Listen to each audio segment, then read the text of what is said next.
વડોદરાના ડેસર તાલુકામાં એક વ્યક્તિની હત્યા થઈ। 11મી નવેમ્બરે ગુમ થયેલ ભીખાભાઈ પરમારનો મૃતદેહ મળી આવ્યો। હીરુ તલાવડી પાસેથી મૃતદેહ મળી આવ્યો। હત્યા બાદ મૃતદેહના ટુકડા કરીને ફેંકી દેવાયો હોવાનો ખુલાસો થયો છે। ડેસર પોલીસે તપાસનો ધમધમાટ શરૂ કર્યો છે। 51 વર્ષીય ભીખાભાઈ પરમાર ખેત મજૂરી કરતા હતા। મારા પપ્પા છેલ્લા 11/11/2024ના રોજ સવારે ગુમ થયેલા હતા। તો તેમની શોધખોળ તો ચાલુ જ હતી, પણ તારીખ 14/11/2024ના રોજ 3:30ની આજુબાજુ હીરુ તલાવડીની બાજુમાં કેનાલમાં ધોળા પોટલામાં બોધેલા મળ્યા છે। મેં હોધ્યા એમને કે આ દિવસે ઘેર કમ ના આવ્યા એમ।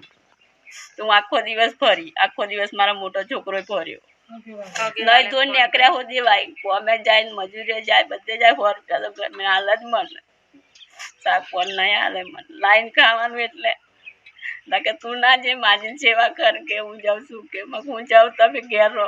કઈ કોઈ તમે ઝઘડો બગડો થયેલો? મારા ઝઘડો બગડો કોઈ દિવસ નહીં, બે જણ ને અમાર જરીક મને ના પાડે તો મને ચિચ્ચા મેં કરે।